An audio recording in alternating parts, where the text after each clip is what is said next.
right, baby. You guys know what time it is. It's Thursday. You got the intro music. And now it's time to get after it with the show. So I'm excited for tonight's show, you guys. Every single week, you can come to the Locker Room Show and get the sauce. Get the sauce that you need to hear for the football season, okay? So tonight's show, we got a special guest for you. But first, I'm always going to introduce the boy that knows me down from St. Louis, and that's none other than Q, the Guru. What's going on, Guru? What's going on, Coach? Man, we finally got one of my guys on for the year, man. So I've been waiting about a year and a half for this one. So this gonna be fun, man. We got a lot of cool stuff to touch on. This good to have you on, Coach. Appreciate you, but yeah, we gonna dig into it, man. Definitely. All right, all right. So every time we get one of the St. Louis guys to come on to the Locker Room Show, you know that Q got his extra juice going. So some of you guys don't need any introduction to the gentleman that you see in the middle of the screen. I'm talking a St. Louis prep high school football legend. This is someone that has won championships, you guys. This is someone that has been coach of the year. This is someone that has mentored guys to college and beyond. Now he is currently a 24/7 sports college football analyst. You guys study 24/7 sports like no other. So you guys know who I'm talking about, and that's none other than the great Carl Reed Jr. What's going on, Coach? I'm gonna tell you what, man. You said some things about me my wife don't even believe. What a introduction, man. It's like, baby, is that true? Is that true? I'm trying to hook you up, Coach. I'm trying to hook you up. I hope she's watching right now because she needs to understand how incredible I am, man. Maybe I can get her to put a little pep in her step a little bit. There you go. Bring the love back. Bring it on back. So, hey, you guys, we got a great show for you. Once again, Coach Wood, you got Guru, you got Coach, so you know this is going to be a blast of a show, you guys. On the bottom ticker, if you're joining us for the first time, all the topics we're going to cover tonight. And let's get into it. I mean, once again, you guys, we've been blessed to have a legend come on the show tonight. Q has been telling me about Coach Reed and just all the work that he has done back at the house, and 24/7 Sports realized it and said, hey, let's snap this guy up. He's someone that has great relationships, you guys, across college football. Everybody knows him, and this is a great show for us tonight. So let's get right into it, Coach. The calling to become a coach. A lot of people don't understand the weight sometimes that comes with that. When did you realize that was going to be your calling for a season, and what turned you on to coaching? Well, like a lot of guys, I was introduced to the game by playing. And so when I got done playing in college, I really didn't know what I wanted to do. I was doing some odd jobs and working here and there. And my college coach actually provided me with an opportunity to coach at one of the local high schools. They were looking for coaches, and he recommended me for a job. And I went down and I started coaching, man. And I got hooked on it and really got into the kids and the developmental process, and was trying to provide for them the ability to have the kind of coach that I wish I had in terms of helping with college and being a little more attentive to some of the things that some kids lack depending on where they come from and what their background is. And so it just took off for me from there, really fresh out of school. And I was able to climb the mountain and climb up in the game and kind of position myself to have some success. And I got to work with a lot of great kids and a lot of great people. So things went really well for us as a football program as I was coming up. Wow, that's amazing, Coach. How important, when you're trying to build something, how important is it to have the right team around you? Well, it's definitely important because you can't do it by yourself. Football is one of those games that it takes multiple people, many hands lightens the load. So from players to coaches, and you have to have a great group of men around you. Well, women now, we got a lot of women coaching the game now. So you want to definitely make sure that you have surrounded yourself with the right group of people, with the right type of guys, so that you can have success. And that's the major part of the puzzle. Wow, that's big right there. And you guys, we're going to get so much information and guidance from Coach tonight. So some of you guys may be coaches listening to this. This is going to be a great show for you too. Let's go on to our next topic, you guys. And if you haven't already, make sure that you like, subscribe, and share so we can grow this football community together. I'll start off with you, Q, because we talk about this a lot, and we actually were talking about it a little bit off air, but we all know the states that everybody talks about, the states and cities when it comes to big time college football talent. And your state and city, St. Louis, Missouri, has always cranked them out, as Coach knows. But I wanted to ask you, gentlemen, tonight, and I'll start off with you, Q. Give me 3 sleepers. If we exclude Cali, if we exclude Texas, and if we exclude Florida, give me the top 3 sleepers, man, for best state for some high school prospects. Oh, easy, Coach. Same 3 I just said, man, right before we aired. Is definitely Missouri, which is proven. This isn't about bias. Again, like I was saying, you look at Jamison Williams, man, he's the best deep threat in the league right now, bar none. We talking about Tariq is still playing now. You see what I'm saying? Yeah, so I mean, we been, man, for years and years, man, going back to the 70s, man. We've been cranking them out. But Missouri, you got Ohio with guys like Eddie George and Charles Woodson. Those are Ohio guys, man. And then you got Pennsylvania, who then cranked out, Dan Marino and a super other long list of Kijana Carter, those guys, man. So you can go all the way back, all those Penn State guys, man, going back there. So those are my 3 sleepers, man, for decades and decades, been cranking out a ton of talent that some schools, man, know and some schools don't know. Like I always say, even look at my alma mater, Hazelwood East, man, Wisconsin Hazelwood East built Wisconsin. Literally. Coach will tell you. Like we like Coach Alvarez would camp out at Hazelwood East, like tickets, man, for the Super Bowl, man. Literally, man. But he understood, and that's why Coach has been cranking out kids, because the relationships that Coach Reed has. But if these coaches know and understand that, hey, St. Louis has a ton of talent, we can steal a couple of 4 or 5 star kids, out of here year after year. Yes, indeed. Definitely St. Louis has talent. What do you think, Coach? If we take Texas, Cali, Florida off the board, give me your top 3. Well, you obviously hit home runs when you talked about Missouri, Ohio, and Pennsylvania. We got to throw Georgia in there as well. The state of Georgia is producing football at a high level. Now, when you think about football at a national level, and of course with Florida, Texas, and California, it's not necessarily that they have better athletes. They have a better football infrastructure. They have more resources. They play football year round. They have spring practice. They have some things that the kids from the Midwest and some of the other parts of the country don't have when you think from a national standpoint. If you get out of the states and you break it down by city, the cities right now that have the most players in the NFL is Detroit, Cleveland, Ohio, St. Louis, Missouri, and Indianapolis. Those are the cities that have the most guys currently in the National Football League. Wow. And then you get into some of those other places.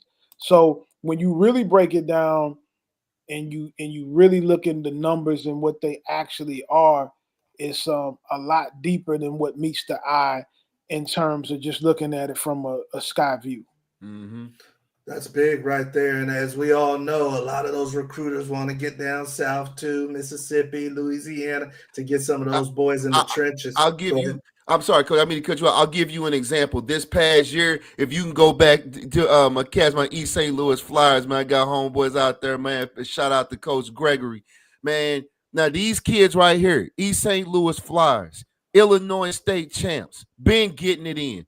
This is a public school, right? For everybody, this is a public school, and these boys lost to IMG by a point. 14 and 13 by a point, and they a public school. And we talking IMG, they got killers from all around the country, and they lost by a point. So what is that saying about Missouri, Illinois, that Midwest region? What is that saying, man? Tons of talent there, and obviously Coach sunk it in the program he's built at East St. Louis. Absolutely. And he surrounded himself with some great coaches, a tremendous national program, and the schedule that he's going to play this year. They playing Bishop Gorman. Woo. They playing out of Vegas. They playing Virgin Catholic out of New Jersey. Yeah. They playing Gaston out of Florida. So they got one more. I can't call it right now. I don't think it's Boston. They're playing IMG again. Yeah. So I mean, the schedule that they put together, not ducking nobody. They're willing to play anybody in the country. They taking all this right there. And a lot of, like Coach said, when you break it down per capita for the city, some of these cities that are a little bit smaller are cranking them out too. Indiana, I didn't know that. That's big right there. There's some big-time football in Indiana. Big-time football in the state of Indiana. Yeah, definitely. So we're on to our next topic, you guys. And once again, you're with Coach Wood, the guru, and the great Coach Carl Reed Jr., St. Louis legend, currently with 24/7 Sports, you guys. You can see him online. He gives great advice, too, on social media. So make sure you're following Coach. This next one, you guys, I want to get into. And I'll start off with you, Coach, because we're in a new day and age, obviously, with NIL, and some people like it and some people don't like it. But I wanted to ask you, if you were to finish the sentence, Coach, finish the sentence. Let's see here. College football recruits and their families don't fully realize blank about NIL. What would you say if I told you college football recruits and their families don't fully realize blank about NIL? It changes everything. It changes everything. It changes it from having a real relationship. When we were all playing the game and going through the recruiting process, you really developed a relationship with the guy that was recruiting you, with the area coach, with the position coach, and with the head coach. But now we're talking about, it's about money. It's about how much you're going to get paid, and it's the ability to move on from you quickly if you don't produce and too much money is invested in you. So the process is still the same in terms of you being recruited, but you have to understand that the relationship is not there. The relationship is not the same. So because that's the case, you have to be mindful going into it. You are dealing in a situation that is strictly business, nothing else. And so if you can't handle that, it's going to be really, really tough for you to make it, in the way that college football is set up today. Wow, that's big right there. Q, talk to me. What do athletes and parents fully not realize about NIL? Kind of piggybacking off of Coach, man, just the pressure. You have to, man, you got to produce. You know what I'm saying? I mean, these kids are, everybody's, man, I want the bag.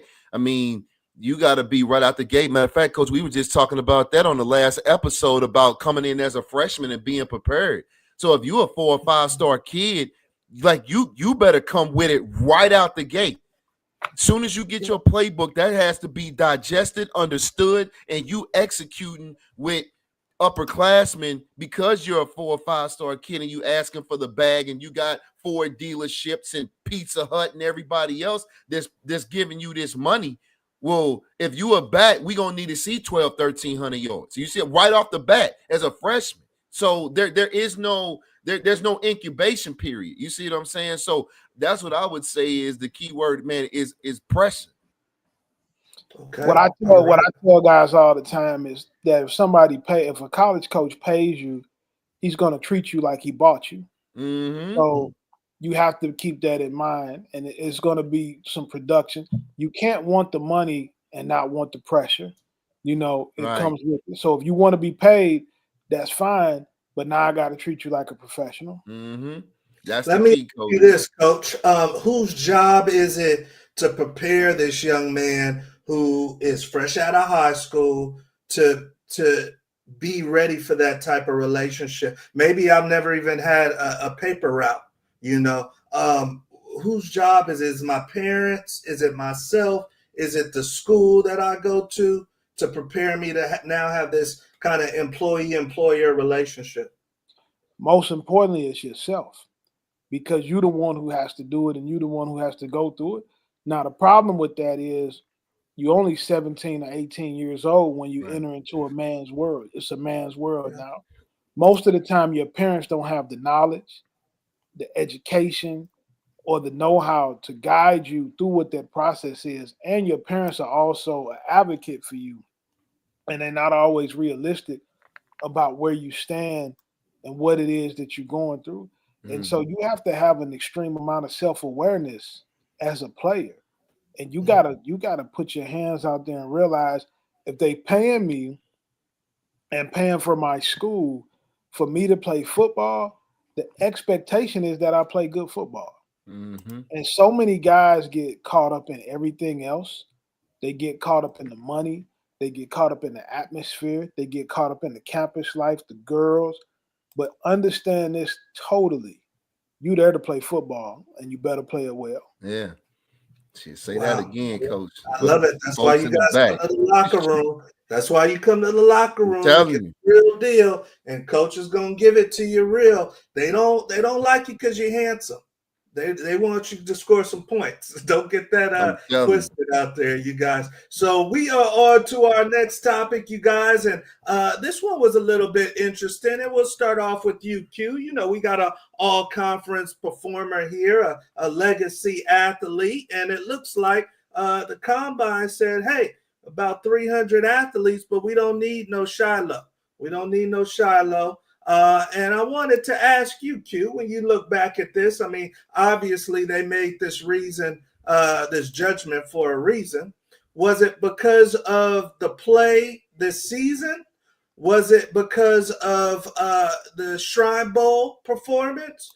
Or was it because of the family ties, Guru? What do you think the main reason was that Shiloh wasn't invited to the Combine? Well, I was looking at, I mean, I went all the way back and was looking even at, some of his high school tape and seeing, how he's progressed or not over his career up until now. Shiloh, setting the name aside, where he struggled at least all the footage that I saw at the Shrine Bowl, his IQ and recognition is off the charts, right? His instincts is off the charts. Where he's lacking is this, looking at him as a scout, right?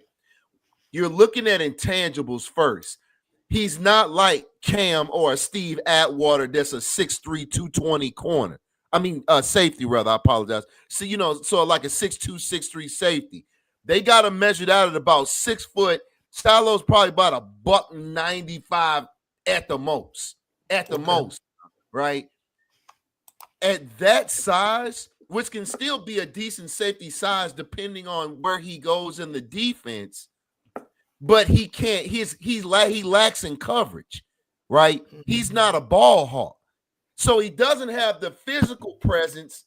Although he's physical and likes to hit and will bring the hat, but he's not that that size that you want to see it's guy. It's kind of a tweener, yeah. There you go. That's coming downhill, for 4 quarters. So in that case, again, that's why you see, the Honey Badger, who's 5'9", $185, but he's played safety his whole career because he was a ball hawk. Shiloh doesn't have those type of ball skills, and he was getting killed. And I don't mean guys just from wide receivers. Tight ends were killing them at practices for the Shrine game. Now, he made some great plays in the scrimmages. In the actual game, he made some great plays again because he's a very instinctive, high IQ player. But his physical type of play, and we've already seen him get hurt. So now it's like, well, okay, with his style of play, there might be some serious durability issues, right? So that's what is kind of holding him back. Hopefully he has a great pro day, but as far as I can see, that's what's hurting him right now. Is he just doesn't have the coverage skills, man. Okay. Talk to me, Coach. When you think of his season, the All-Star game, or the parent ties, what do you think's the main reason that he was held out? Well, I think what most people get caught up in is what Quincy was just caught up in when he was making his comparison. Now, I want you to listen to who you compared him to. He said Steve Atwater, who's an alum of Lutheran North, where I used to be the head coach at. Another St. Louis native, by the way. We're going to throw that in there. Had to. You compared him to Ronnie Lott and the Honey Badger. All right, so we're talking 2 Hall of Famers and a guy who was a Heisman Trophy finalist. Those comparisons are only being applied to him because of what his last name is.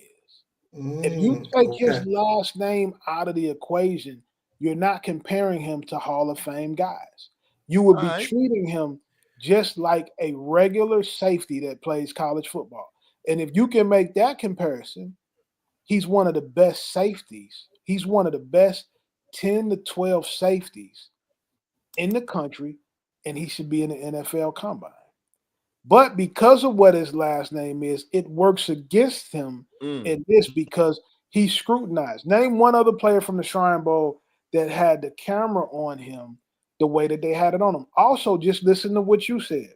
He struggled in one-on-ones, which is something that most safeties struggle with in a camp or practice setting, going one-on-one against receiver types in those settings. But when you put them in the game, when you put him in scrimmage, his instincts, his ability to read offenses and understand, he makes plays, which is what the safety value is designed to do. He also has a tremendous amount of value on special teams, which you have to have 4 to 5 guys on the roster who can be on the kick coverage teams and the kick return teams in terms of the front 7 of the kick return teams. Shiloh should have been in the combine. But what happens is because people hate his father, they can't keep Shador out because it's no question that he's one of the best 2 quarterbacks in the draft, right? So you can't keep Shador out. So I'm going to show you, Prime, that you don't run it. I'm going to exclude Shiloh from it. And that's what happened. And that's not right. I hear you on that, Coach. I hear you on that. Go ahead. Yeah.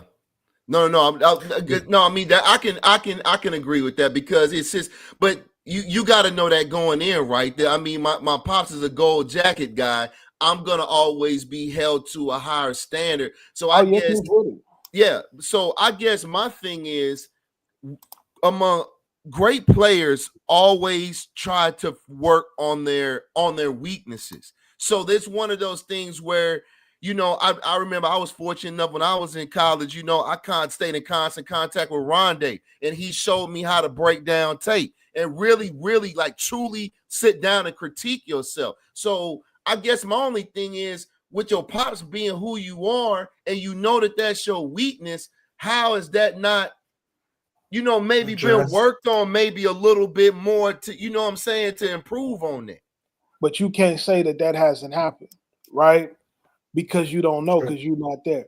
I'm there so much that I understand what's being worked on and what goes on a daily basis.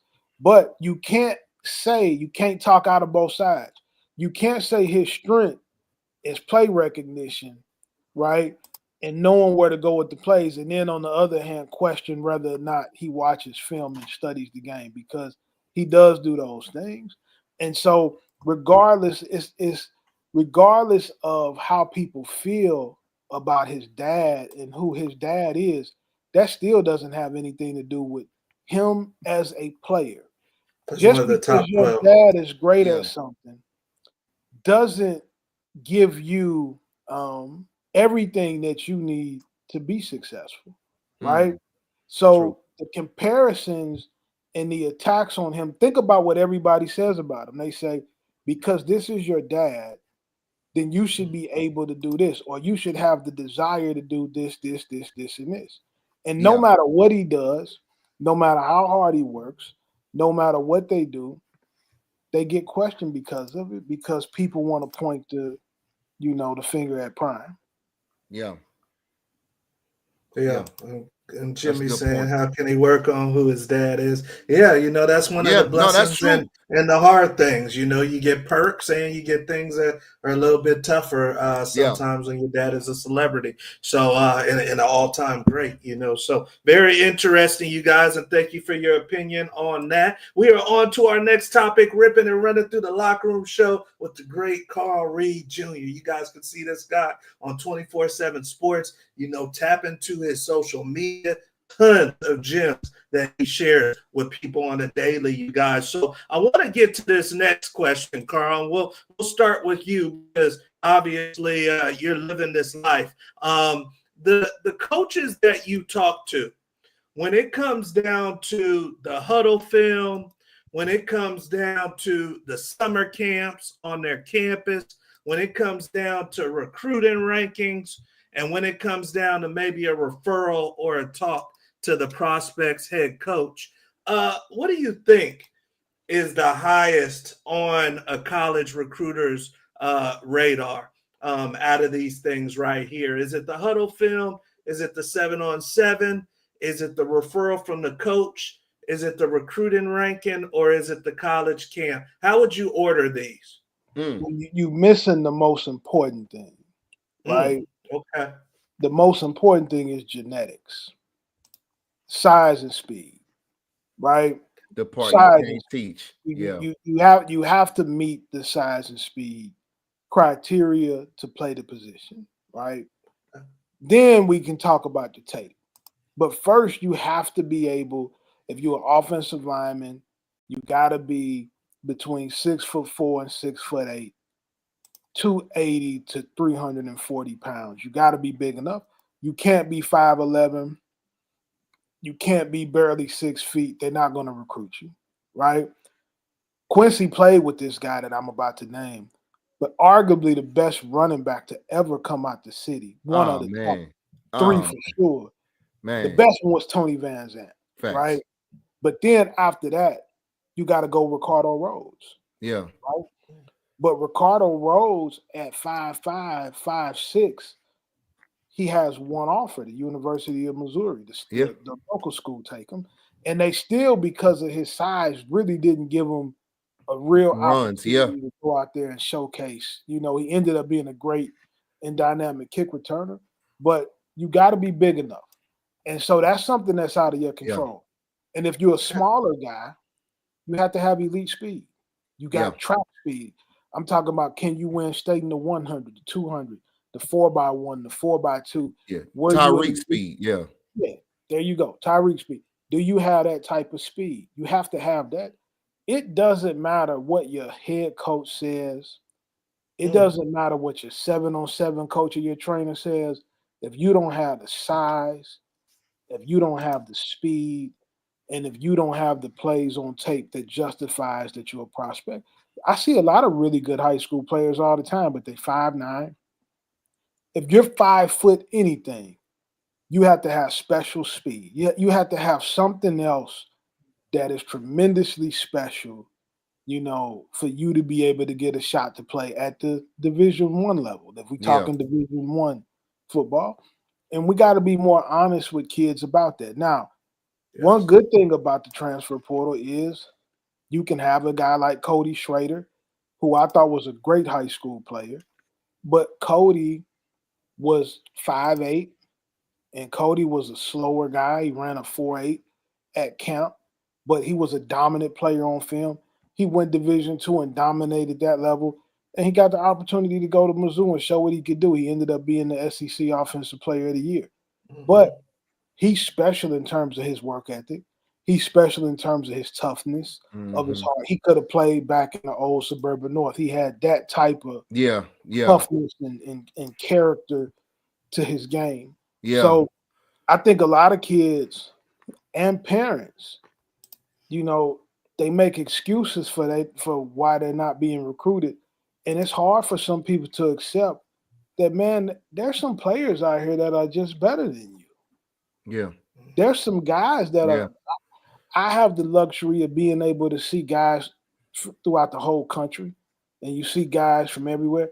But there's a lot of good football players in the United States of America. Thousands, yeah. Yes, Yeah, so you can really get caught up in your neighborhood or your area or your city. And man, there's some guys out here, man, that can do some really, really special things. Yeah. Yes, That's facts, indeed. Coach. Talk to me, Q. Obviously, and thank you for saying that, Coach. You do have to have the measurables and the juice to make it happen. But Q, a lot of the kids that listen to the show are trying to decide what they're going to do with their off season. They got the 7-on-7 coach talking to them. They're trying to make sure that they work on their craft. They're wondering what college camp they should go to.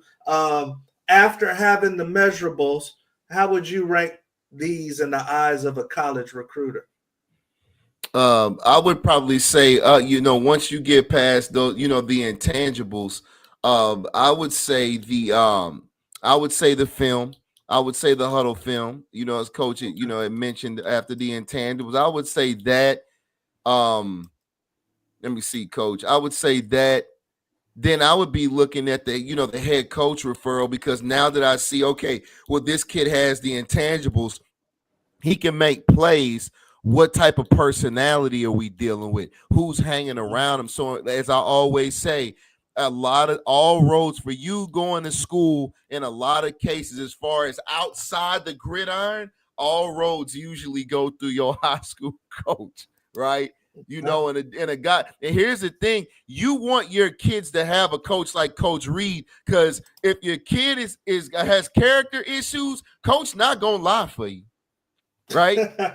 He ain't finna lie for you. You want me to, but do you want me to tell you why? Because he has a reputation, right? You saw who he's at.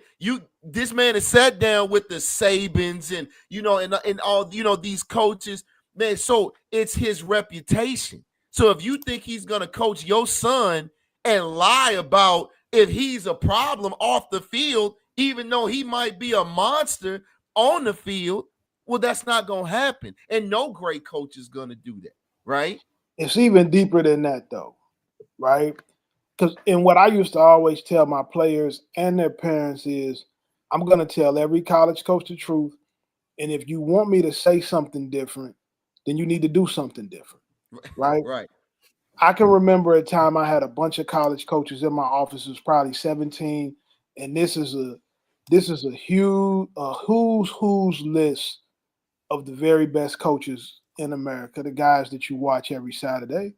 And I had a couple kids, and I said, well, this kid is the best player in the country at his position, but he does smoke weed every day. And he goes to class sometimes, right? And so it's important that they know that, because guess what? 11 of those coaches say, I'm out. I can't deal with it. But 6 of them said, count me in, right? Because they care about the talent and they feel like they had the infrastructure to deal with their situation. Now what happens is, when they're coaching that kid and he smokes weed, right? They're not unprepared to deal with that situation or handle that situation. When he doesn't go to class, they're not unprepared on how to deal with that situation. Yeah. But if you tell them that he's a great kid, right, and he's not a great kid, you actually are hurting the kid, because their leash will be shorter. Their patience will be shorter because they weren't expecting that, right? If the kid is good enough, somebody's going to take him. That's just the way that the game works. Facts. But if you really want to help the kid, I got one kid, he's going to smoke weed, and I got to tell him, listen, this coach here, he's going to drug test you every week. When you get hired, you don't want to play for him, because he's going to drug test you every week, and you're not going to make it. He's going to kick you out of school. Yeah. This coach over here is never going to drug test you. He doesn't care if you smoke. That's not a big thing for him. But you got to deal with honesty, and you got to deal with the truth. So, because everything is not everybody's cup of tea, but some people aren't offended by certain things as other people are. But when you're dealing in the truth, it gives everybody the ability to make a sound decision on what's best for them. So when I send you a kid and that kid doesn't go to class And I told you he wasn't going to class here either, right? Right. We don't have no problem. Right. You know what I mean? We don't have no That's problem. real. That's real. Let me ask you this. That's amazing, coach. And I know I already see people in the comment. You know, this is as good as it gets, you guys. You see why this man won state championships, because it's bigger than just the X's and O's. But let me ask you this, coach.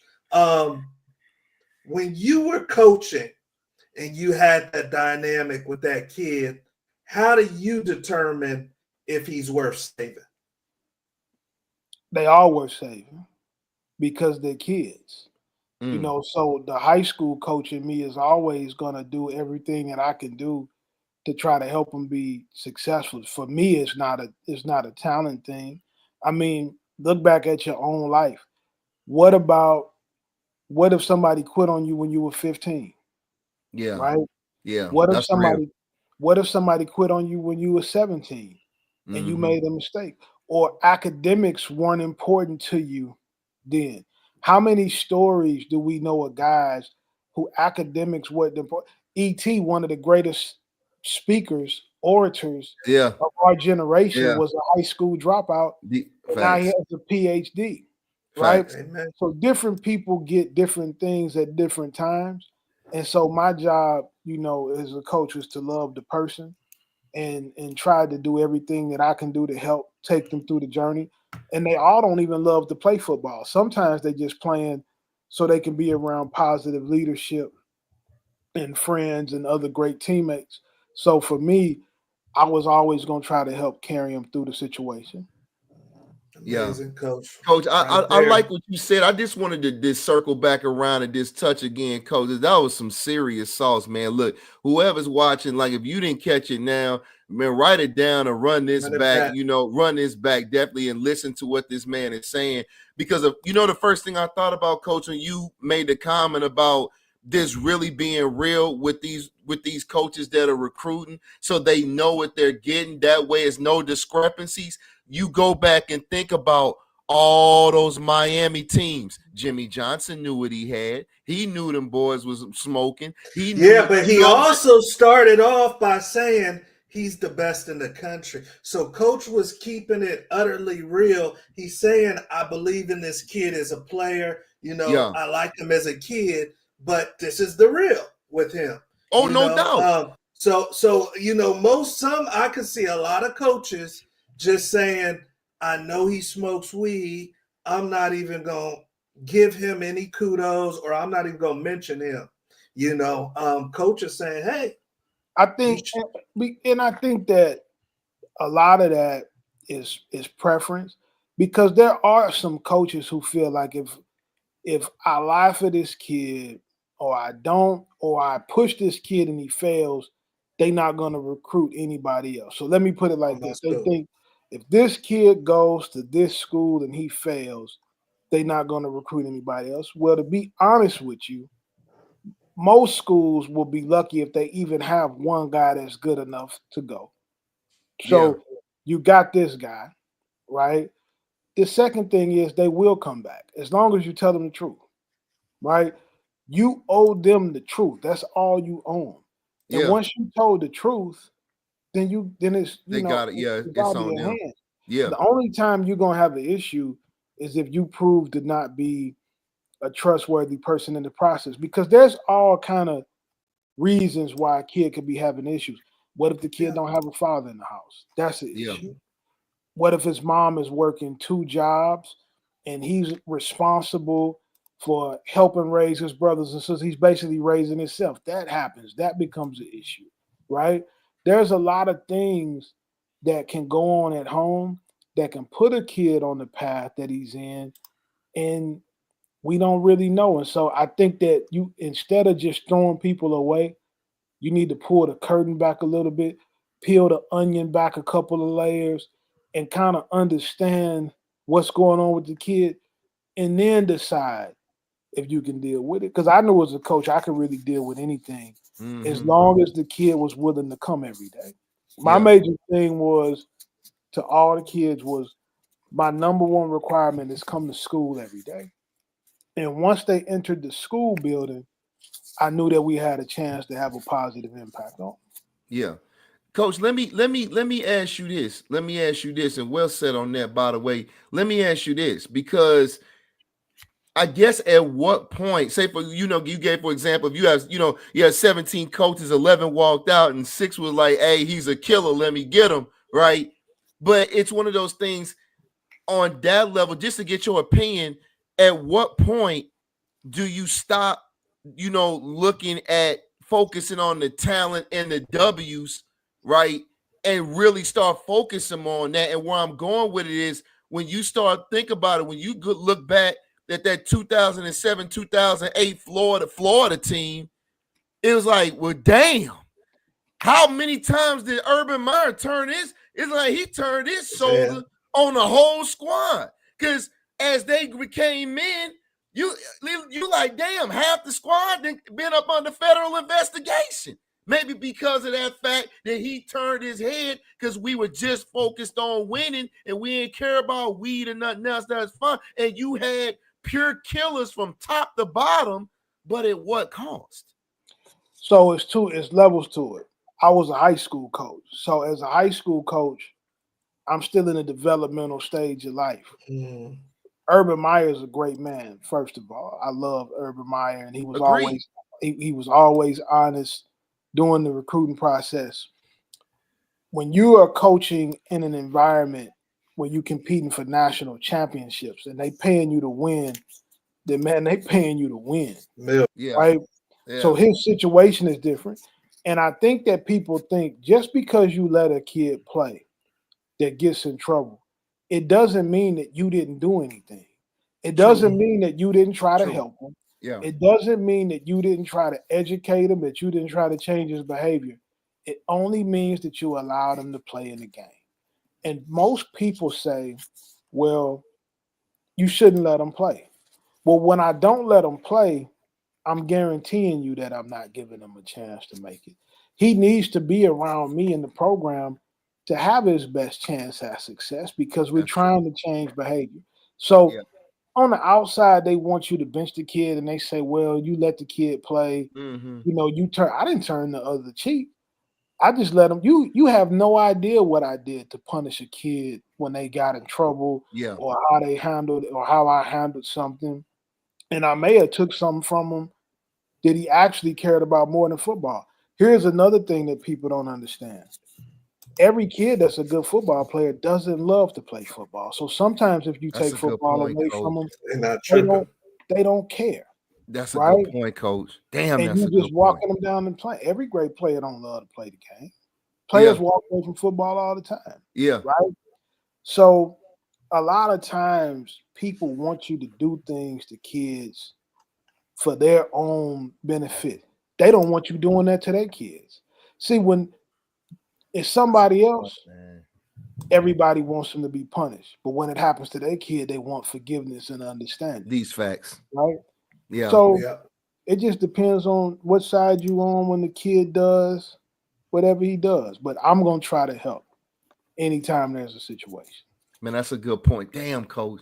Like good man, we can talk about this for hours because I keep thinking back and think about it, T. How many kids are we talking about that by the time, even if they do go D1, man, they burn out and just don't love the game anymore at that point. So that's a great point because I remember one of our strength coaches was Joel Makovicka's backup at Nebraska, and he was like, man, Lawrence Phillips, he was burnt out by the time he got to Nebraska, hated football, and that's why he kept acting out.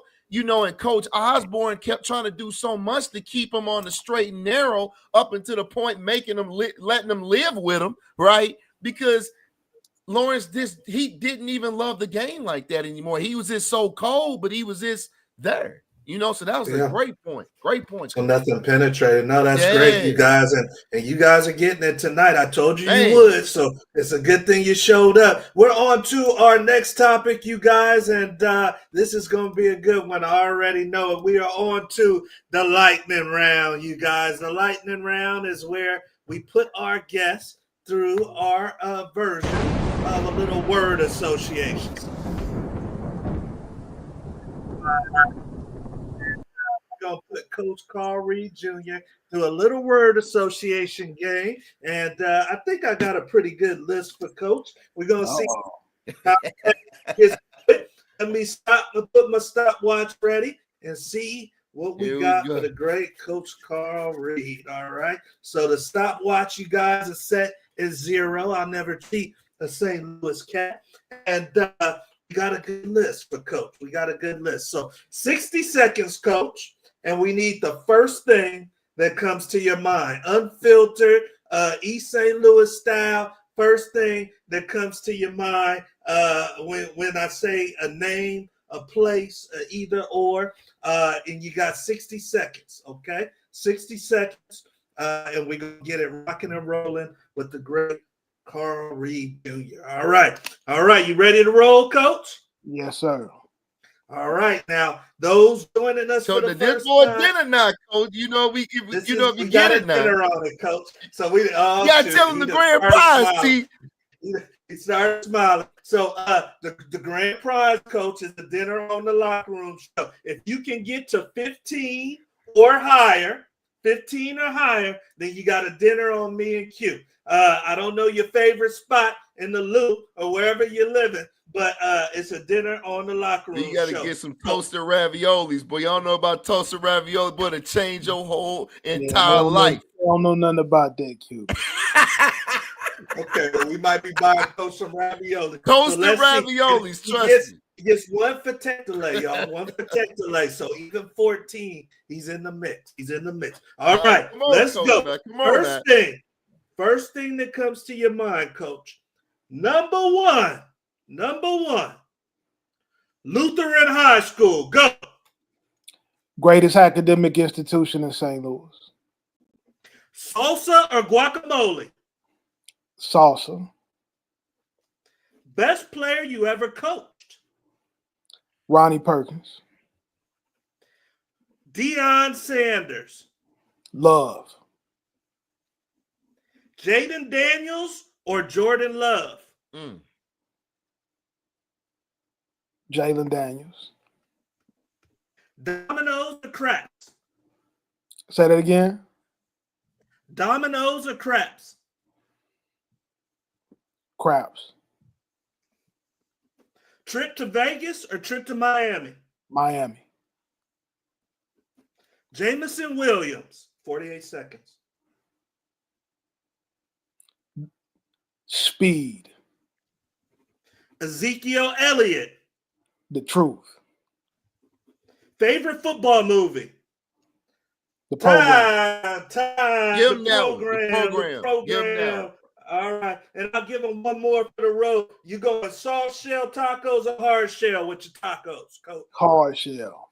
Hard shell. All right. So let's add them up and see what Coach got. Thank you for having some fun with us, Coach. And then, of course, as we always do, we're going to revisit these. So, number one, Lutheran High School. This is the spot. This is where they should have a statue of this man. State champions. He said, greatest academic institution. Number two, salsa guacamole. Coach says, give me the salsa. Number three, best player he ever coached. And he's coached some dogs, you guys. He said, Ronnie Perkins. Number four, Deion Sanders, coach at my alma mater. He said, Love.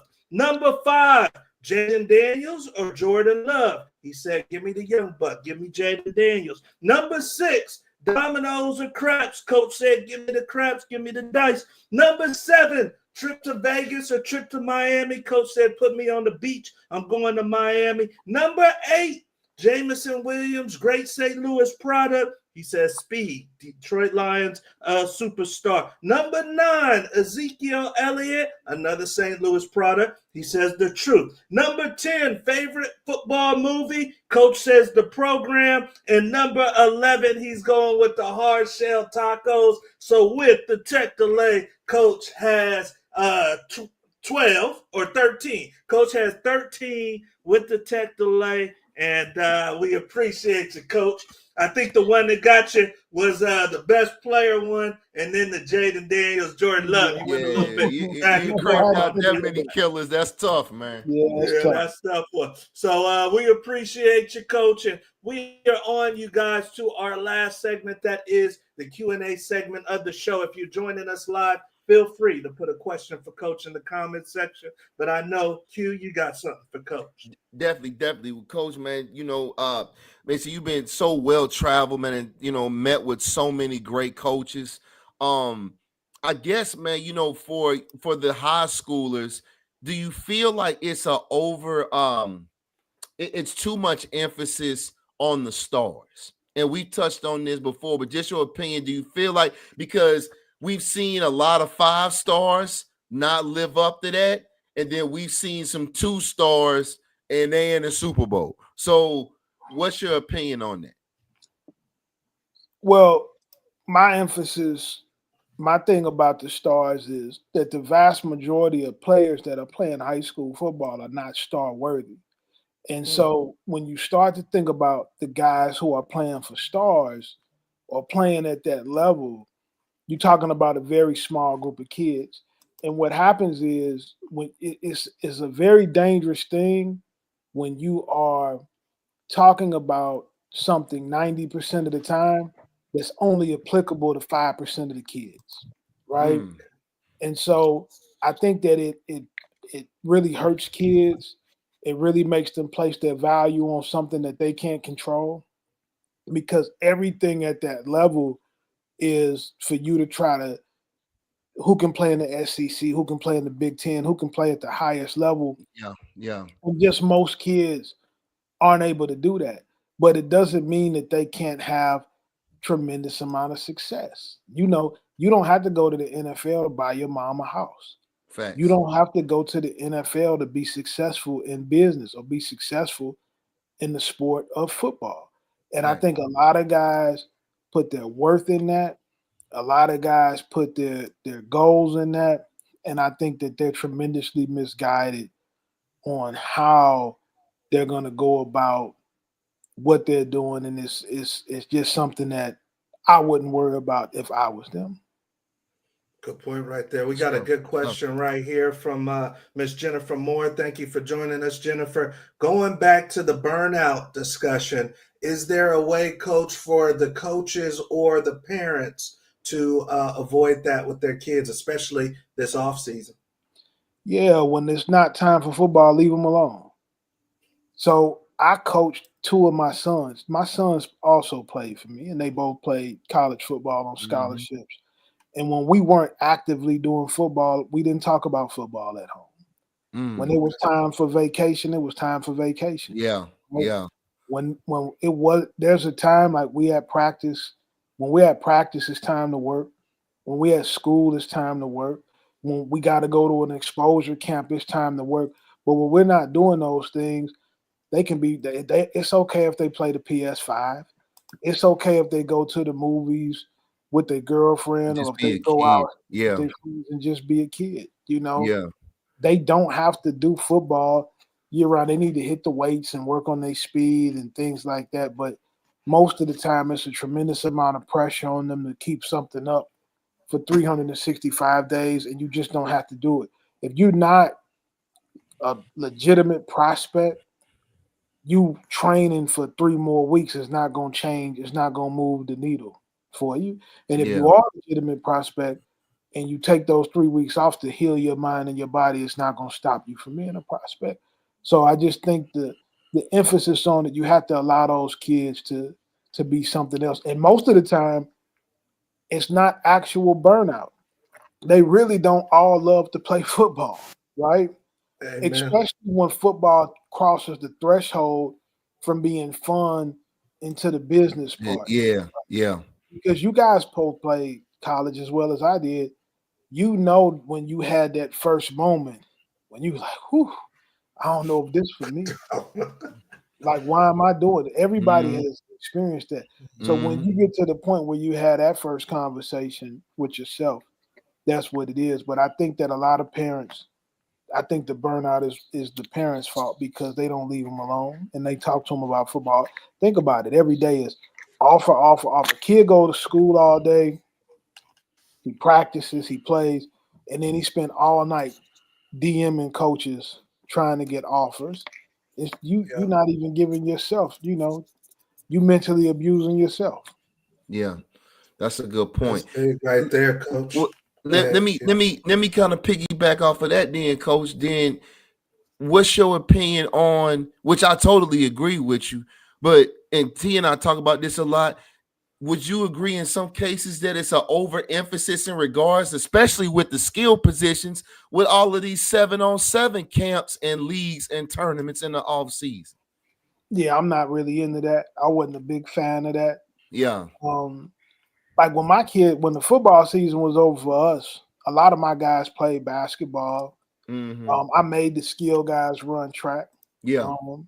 It just was like they needed time away from me. I needed time away from them. Yeah. Right. So we can recharge. Yeah. For the next season, but just allow them. I'm telling you, people don't understand this. This is the last time, man, that you're gonna be able to be with your friends. Think about it. Man. Think about it. You were part of state championship program at East. I was a part of state championship program at Central. But those guys were our friends. Yeah, man. Right? Fact. And so at some point, you break away from them and you go to this college or that college, Mm-hmm. and you lose that sense of it when it turns into business. You get tight with some guys in college. But man, I'm telling you, allow those guys to really, really lock into their relationships, man, and their friendships. Because I promise you, if they good enough to go to the NFL, if they good enough to play in the big time, the coach gonna show up. I'm telling you, I tell this to people all the time. I didn't go looking for Nick Saban. He came looking for me. Facts. I didn't go looking for Coach Prime. He came looking for me. I didn't go looking for Lincoln Riley. He came looking for me because I had great players. So when you have great players, right, they will find you. And this seems cliche, but it is the truth, right? Yeah. One day you can't get nobody on the phone. The next day you can't get them to stop calling you, right? That's just the way that it is. These facts. Got the juice. My best friend Kerry Davis played on the Pittsburgh Steelers, and he played at the University of Illinois. And I'm gonna tell you this: every time we was at his house, somebody was pulling up, somebody was there, right? So when you dealing with that, and you have guys that can play like that, they are going to find them. Go to the camps and get yourself recruited. And if Division II schools are recruiting you, guess what that means? You a Division II player. You play at, so like I would tell guys, I was talking to a guy that went to school with y'all, Quincy, and I say, so you mean to tell me that all these guys played at East and they went to Wisconsin, Kansas, and Missouri, and Minnesota, but the coach hated on you, right? Yeah. 20 guys went. You're right. But you trying to convince me that he liked all of them. Right? Hey, Coach, I feel you, man. You know what I mean? And you just didn't go because he hated you. It just, But Coach, tell me I'm a lie. But a lot of times it's the parents that are in denial, because what you just said is spot on. If you're primarily getting recruited by Division II schools, that's what you are. Yeah, that's what you are. But it's these parents that, like you said, are like, man, we gotta go Big 10, we gotta go SEC, we gotta go Big 12 or whatever the case may be. A lot of times it's the parents that are in denial. Well, it's the parents. The kid just wants the ball. The parents don't really even care about kid as much as they care about how they look in their social circles. There you go. There you go, Coach. And being able we're gonna get real tonight. It's about to get real. Yeah. They care about, who's saying what at the barbershop. And the bumper stickers. Who off our little league team is going. Yeah. They care about when they go get their hair done at the beauty salon, they get real, it gets real tricky with the parents. And so it's not even about the kids most of the time. It's typically about the parent, right? So when you look at that, I'm gonna tell you this is a legendary St. Louis story. I'm not gonna name their names. I said this on my show the other night. This is a legendary story. Right. Two of the best players in the last couple of years of St. Louis, their fathers were at a little league game watching some other kids. Now, both of their sons by this point are big time recruits. Yeah. Going to big time schools. I ain't gonna if I tell you what league they went to, you're gonna know what I'm talking about. Yeah. So the dads get to arguing at the little league game. And they call both of their sons up there to race $4,000. Right? Coach, you serious, man? Now they hate each other. They arguing. But when they called their sons were actually together. They don't even play the same school. Their sons were actually hanging out together. And they finna make them race. That's a shame. The kids end up calling me. Right? What? Wow. Dude. And I put a stop to it. You did it. Yeah. Yeah, absolutely. But this wasn't about the kid. This is about the parents. And that's how it happens all the time. The parents get mad. You know, kids get little, man. You can have two little 2-year-olds and the parents will say, well, drop them in the crib together and see who the toughest one is. Yeah. It's crazy, man. Wow. You know? Yeah. And so when you figure it out, you know, it just is what it is. The likelihood of your son being a Division I football player, man, it's just slim anyway. Right? But when you first put him in Little League, you know, you don't know how it's going to shake out. And oftentimes the best player in Little League is not the best player in high school. Yeah. And the best player in high school is not necessarily the best player in college. Yeah. Because kids develop at different times. You're right. Kids develop. You're right, Coach. So when you look at it, man, or you think about how it all ends up, that's the problem. It's the parents, man. Mm-hmm. And if you just let the kid be a kid and you give them the room to, I always tell my sons this, just tell me the truth, talk to me, tell me what you really are thinking. And if you give your kid the latitude and the flexibility to tell you the truth, it'll be unbelievable for you what you can get your kid to accomplish if you allow them the latitude to be honest with you about what their goals are. Now, that being said, before we get out of here, that's why the guru always says what? A lot of times what? When the kids in the league. Now, it's funny because I know Perk, so I can joke about it. I just asked Coach, hey, when the last time you talked to Perk? He said, Coach said yesterday. What do I tell y'all week in and week out? It's something about your high school coach that you have a relationship with. You gonna call if you off at school or you might be in the league and you need to get some off your chest and be honest, like Coach mentioned. Man, I'm calling my high school coach. You know what I'm saying? That's my guy. He know he's not gonna judge me, and I can give it to him raw, and he gonna give it back to me raw. And, right? And there's times that you know you need your coach to be the one to deal with your parents, even when you grown. Yep. Facts. Your coach is the buffer. So, like I said, great high school coaches are everything to you when you a player, man. You a grown man, and you gonna dial. I'm telling you, you gonna hit your high school coach. Other than even if you in the league, other than your agent, you calling your high school coach, man. I'm gonna tell you this too, and this is important if you're a parent listening to this. The kids that I coached, they know that they can call me for anything. Several of them had a code, the garage door code to get into my house, right? I got to thank their parents for allowing me to coach them, though. Because their parents and the relationship I had with them, they allowed me to coach them in a way to bring the best out of them. A lot of kids don't have a relationship with their high school coach they should because of their parents, right? Because their parents are interfering in the relationship and they're not allowing their kids to be held accountable. They're not allowing their kids to be coached. They're not allowing their kids to be disciplined. And so you're robbing your kid of one of the most important relationships they can ever have. I'm telling you. When you do that. That's huge.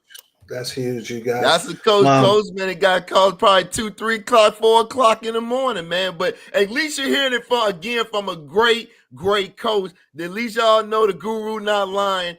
It's that your relationship, man, with your high school coach is I can't even put it to words. I really can't. Yeah. And they know that if they call me, I'm coming. The door is always open and the answer is always yes. Wow. See? Hey, you guys, we're gonna let it go right there. I had another question, but Coach just put all the finishing sauce on everything we needed to talk about tonight. So, Coach Reed, I know you got a million places to be, people to deal with. We thank you for taking your time and coming on the Locker Room Show, Coach. You brothers do a great job, man. You guys keep educating your audience, man. I appreciate you having me on tonight.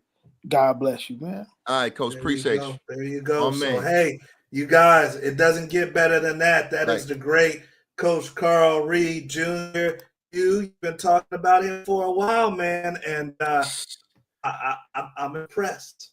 Hey, I'm telling you, he is one of the greatest to ever do it, man. You know, back home, there's, like you said, pure legend.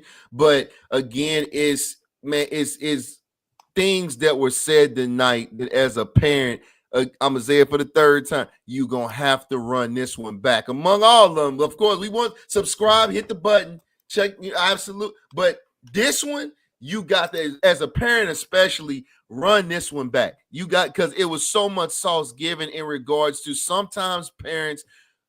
We know as coaches that you want the best for your kid, but sometimes at some point you gotta get out the way. How do you decipher, Q? How do you decipher? Because Coach Prime said, I got into coaching because the coaches weren't legit. How do you decipher as a parent who to say, he's yours, and then who to say, no, I don't think this one knows what he's talking about? Well, look at what you just said. You're talking about a gold jacket wearer, right? So we're talking about, and one of the reasons why we even built this platform, the Locker Room, showing what it is, because all of we're talking about 99% of parents, they've never strapped it up, man, D1, or been in the league, man, and played in front of 100,000 people, man, and know the recruiting That's what we're here for. That's what we bring the sauce for. A guy like Dion, he can determine if a coach is legit or not. The average single mom can. Or even a lot of dads that might know a little bit of football or whatnot, here and there, but they don't know all the nuances, especially if you have a true athlete with the intangibles and true ability that's going to end up being highly recruited. You don't know the first thing, because you're going to have coach after coach after coach sitting at your kitchen table, and you don't know who to believe or what direction to go. Amazing. Thanks for having me on. Of course, Coach, all parents can follow me. Perfect. So Coach is giving his @ right here, you guys. Make sure that you check him out on Instagram. Definitely. I think it's the same also on Twitter. But a wealth of knowledge, and very few are just open to give it.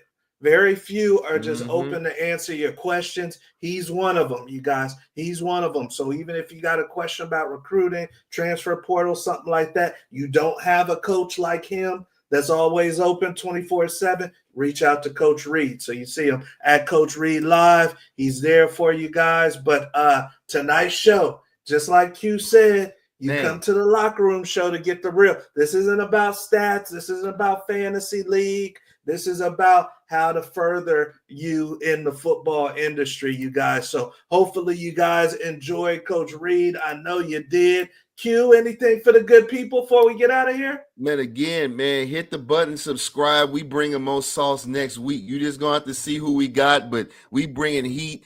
We running into the off season. So, man, we going to bring a lot of guys on with even more sauce. Bring a pen and pad if you need to, because we're giving it. We're giving it, man. Yes, indeed. Yes, indeed, baby. I mean, tonight was a great show, but we got a catalog, you guys. This wasn't the first show. We got a catalog, Hall of Famers, first-round draft picks, other great coaches, players that are active right super now. Agents. Super agents. So, hey, we giving it to you. We giving it to you guys. So make sure that you subscribe. Also, if you are a young athlete out there, 2025, 2026, looking for a college football opportunity, then that is also what we do with Before You Go Pro. It's a labor of love for myself and my team. Over 18 years, you guys, of helping kids get to the next level. You can go to beforeyougopro.com. We've got a ton of resources sitting right there for you. And then also, NIL is something that is new. It's something you guys should take advantage of. If you're a parent, a coach, learn about NIL so you can serve the athletes that you're around better. So go to nillllc.org. Once again, nillllc.org. We're kicking off some resources there for you guys too. So, hey, another great show. We got them lined up. It's the off season, y'all. So we got them lined up, and we got another good one for you guys next week. So, hey, that's the Guru. I'm Coach Wood. We will definitely see you guys at the top. Have a good one.